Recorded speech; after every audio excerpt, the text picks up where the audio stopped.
Hello again, fellow YouTubers and interwebicans. Okay, so this is just going to be like another one of those video log things that I used to do all the time, and now I hardly ever do. Um, and hopefully the music in the background's not too loud. I record everything with my iPhone now, so there's no way for me to edit music onto the videos like this anymore. So I'm just gonna have the music playing in the background. All right. So this one's gonna be like a little bit about explaining myself and a little bit about talking about depression. But before I get into the depressing talk, cute kitty, say hi to Butler, guys. So this is my kitty. I got him a few days ago, and yeah, he's my little baby. Aren't you, Butler? Alright, he wants to go back to bed. I woke him up. I feel bad. Poor guy.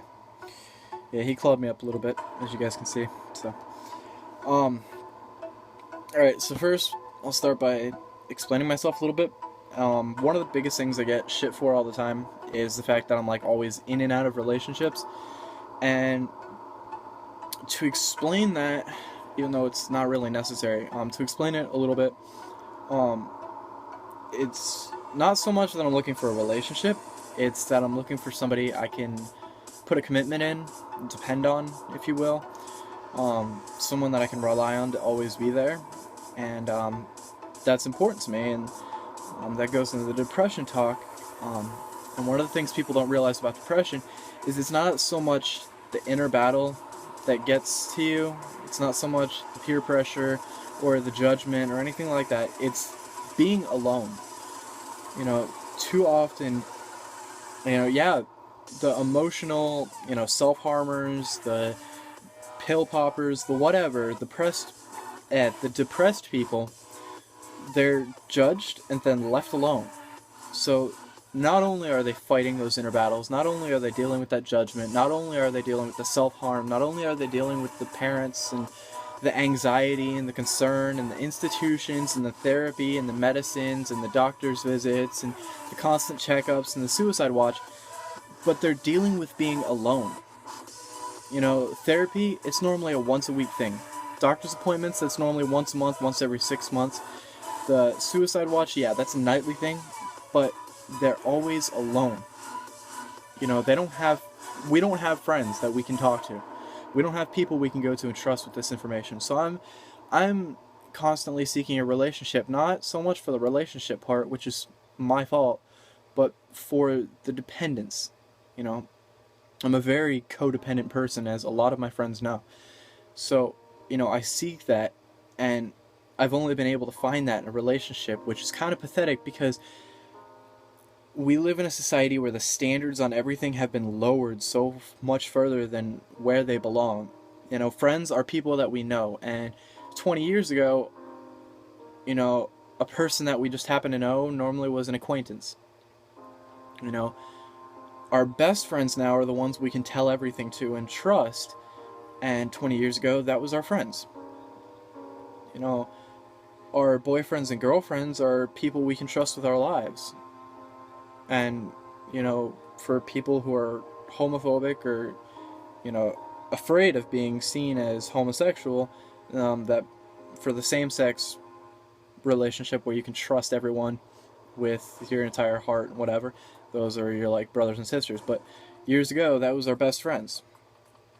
So we've lowered the standards on everything. So to be able to meet the needs that I have to basically be in a relationship rather than,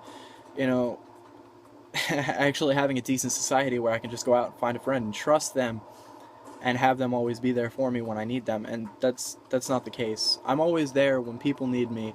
I'm always there when people message me with concerns and everything. And I'm always going down my newsfeed, and when I see something depressing and I know I can help, I reach out, I message that person, or I comment, or whatever.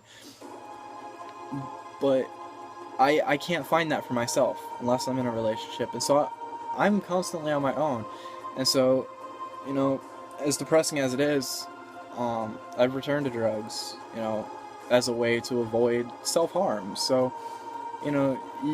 you guys can see me as the pill popping junkie, the depressed, lonely, miserable, desperate kid, but in reality, I'm not much different from you. You know, I'm just looking for someone to be there when I need them. So, you know, whatever you want to take out of that, go for it. At this point, I don't even care what people think of me anymore. My Facebook is a place where everybody kind of laughs at me anyway, and I've kind of made it that way just so that I know that someone out there smiled once in a day because of something that I did. And that gives me a little bit of peace, and I'm just looking for someone to be there for me. So, you can see this as a depressing video. You can see this as me being desperate, but to be honest, take it as it is. It's a cry for help.